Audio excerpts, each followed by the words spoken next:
Vamos fazer o balanço.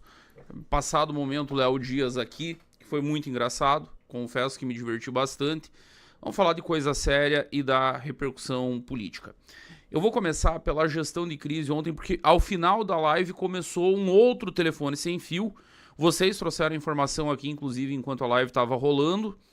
E aí eu fiquei tipo, oi, essa gente é retardada? E aparentemente são. E eu entendo o motivo do retardo. Depois fui tomar contato com a notícia. E aí o retardo fica perfeitamente explicável. Qual foi a versão do Flávio que batia com o áudio? Eu estava captando dinheiro pro filme em homenagem ao meu pai.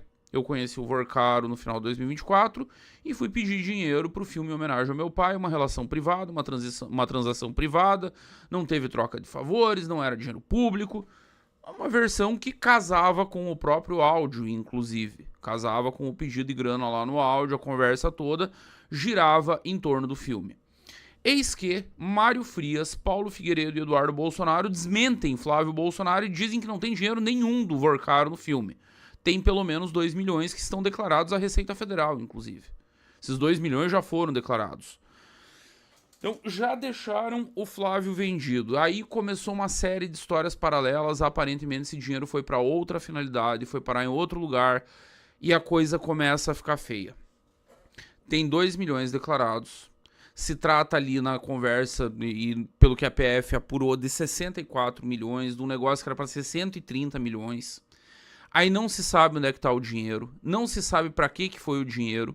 A produtora diz que não recebeu, o Mário Frias diz que não recebeu, o próprio Eduardo e o Paulo Figueiredo dizem que não foi, e agora o Flávio tá vendido tentando se explicar. Vai dar pano pra manga essa história, porque ficou muita ponta solta até aqui. A primeira versão era a única possível pro Flávio, e eu falei isso na live de ontem. Tava captando dinheiro pro filme do meu pai. Ponto. Não teve troca de favor, não teve corrupção, não teve nada. Aí já fica ruim porque a informação que eu trouxe ontem aqui, que o Pirajá trouxe dos valores de filmes como Pulp Fiction e o Discurso do Rei. Muito mais baratos do que o filme do Bolsonaro, com um monte de externa, com um monte de locação, com um monte de artista top de linha. E saíram muito mais barato do que Dark Horse.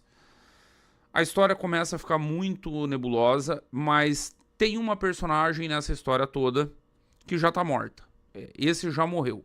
Romeu Zema. Romeu Zema vinha funcionando como uma espécie de homem do entretenimento do bolsonarismo.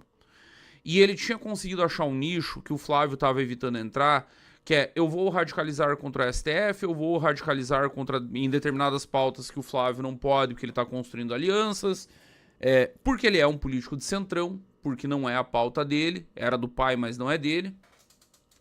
E vou, com isso, trazer o público bolsonarista. Trouxe, e eu faço uma menção, eu tenho dito isso em múltiplas lives, não era nem desde a série Os Intocáveis, ele já tinha feito isso lá no Carnaval, com o samba enredo contra o Lula, contra o desfile aquele da Unidos de Niterói. O Zema, 20 minutos depois do Flávio ter vazado o áudio, enfim, a gente ter sabido do que estava acontecendo, o Zema vai lá e grava um vídeo selfie, descendo o pau no Flávio e dizendo que era imperdoável o áudio. Bom, imperdoável foi a atitude do Zema, os políticos bolsonaristas foram para cima, a base bolsonarista foi para cima. Quem fez monitoramento de rede da crise ontem até agora diz que há uma dinâmica muito clara.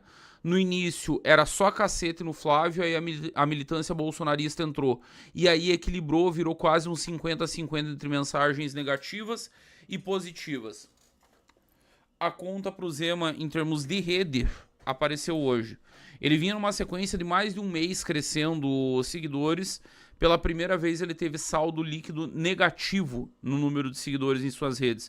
E só começou o cancelamento. Só começou. A deputada Júlia Zanata, do PL aqui de Santa Catarina, já falou publicamente que gostaria que o PL Nacional intervisse e desarticulasse todas as alianças com o Novo nos estados. Aí nós já tivemos manifestações do Novo no Paraná e em Santa Catarina, de solidariedade ao Flávio e contra a manifestação do Zema. Acabou a candidatura de Romeu Zema. Eu pensei muito desde ontem sobre o porquê do Zema ter feito isso. E minha impressão inicial era um capial mineiro idiota que não sabe o que tá fazendo, é um amador lidando com coisa de profissional e fez cagada. Só que, baixado o rescaldo, eu revi. Aí eu fui rever a entrevista do Kassab, eu conversei com gente que tá orbitando várias candidaturas, fui trocar ideia. O que que pega? Tem uma galera próxima ao Flávio que tá dando por certo que o vice será Ronaldo Caiado do PSD. E vocês viram que o posicionamento do Caiado foi na linha oposta à de Romeu Zema. Foi o oposto do que Zema fez. Caiado foi lá e se solidarizou. Caiado foi lá e se solidarizou. O que que acontece em seguida? O que que acontece em seguida? Eu acho que desde o... Putz, o chat crashou de novo. Voltando ao assunto Romeu Zema, a impressão que eu tinha era, foi erro de amador, foi erro de principiante, foi erro de quem não sabe que jogo está jogando. Não foi. Caiado já estava encaminhado para vice, o Zema já havia sido comunicado há 2 meses atrás, o Rogério Marinho tinha tido uma conversa muito dura com o Romeu Zema. Houve inclusive forças aí que entraram em campo nos bastidores, o principal foi o Valdemar, para acalmar o Zema, porque o Rogério Marinho teve uma conversa... A definição que eu ouvi da galera é que foi um tom grosseiro com o Romeu Zema. As palavras do Rogério Marinho teriam sido as seguintes: você não tem votos nem no teu estado, você não serve para ser vice-presidente.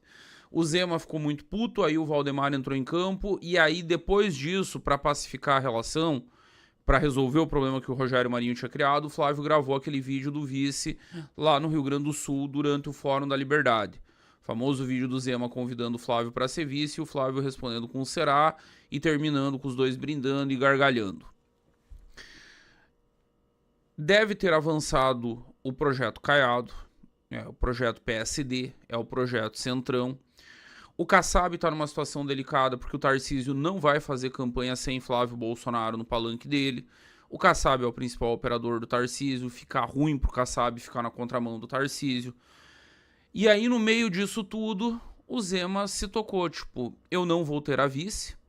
O Flávio já tá armando um palanque em Minas muito forte em torno do Cleitinho, sem Romeu Zema, não tava sobrando nada pro Beta.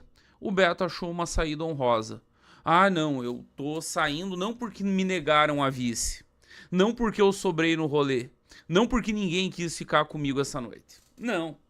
Foi porque o Flávio veio o áudio, é imperdoável e eu não compactuo com corrupção. Tudo que o Zema conseguiu foi jogar fora todo o público que ele estava construindo nas redes dele. Essa função de menino animador de auditório bolsonarista foi pro espaço também. Situação muito, muito ruim a de Romeu Zema. Muito, muito ruim. É a principal vítima dessa história toda até agora. É o grande abatido. O Flávio tá machucado, nós vamos saber a dimensão do machucado lá no dia 25, quando sai a pesquisa da Atlas. E depois disso, nós vamos ter que fazer uma avaliação de como é que segue o jogo. Vai perder 2 dígitos? Vai escorrer 10 pontos percentuais? Se for nessa dimensão, se for nessa ordem de grandeza, começa a ficar difícil até do Valdemar segurar. E depois tem que ver se acelera. Vai sangrar 4, 5 pontos, Lula vai abrir um pouquinho? Ok, faz parte do jogo, pessoas se machucam. Se for só isso, depois dá para recuperar. E aí volta num negócio que eu falo desde sempre, que é a briga de anular rejeições. E aí vai depender de quem seja o candidato PT e como é que a eleição desenrola. Uma coisa é certa, se abriu a sucessão presidencial ontem, não porque o Flávio tenha sido abatido, é porque novas variáveis foram colocadas em campo. Eu falei aqui ontem várias vezes durante a live, quem prestou atenção percebeu. Não acabou, o Flávio não tá morto, o Flávio não tá fora. Calma. É preciso de tempo para avaliar a decantação desse cenário.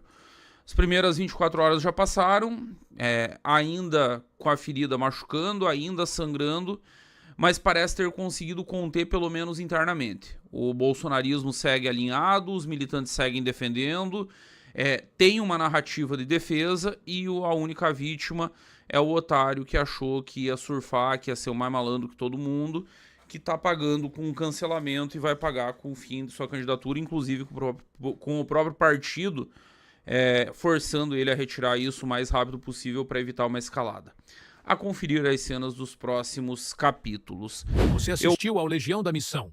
Para mais conteúdos da missão, siga o nosso canal e fique por dentro de tudo o que acontece no Partido Missão.